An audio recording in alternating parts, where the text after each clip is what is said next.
सेव्यमान पावनाङ्घ्रि पङ्कजम् ज्ञानयज्ञसूत्रमिन्दुशेखरम् कृपाकरम् नारदादियोगिवृन्दवन्दितम् दिगम्बरम् काशिकापुराधिनाथ कालभैरवम् भजे।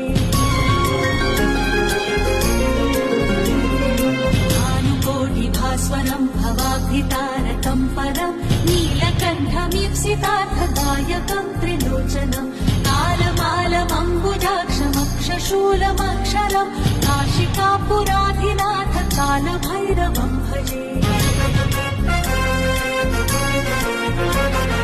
शूलदण्डपाशदण्डपाणिमादिकारणम् श्यामकायमादिदेवमक्षरम् निरामयम् भीमविक्रमम् प्रभम् विचित्रताण्डवप्रियम् काशिकापुराधिनाथ कालभैरवम् भजे।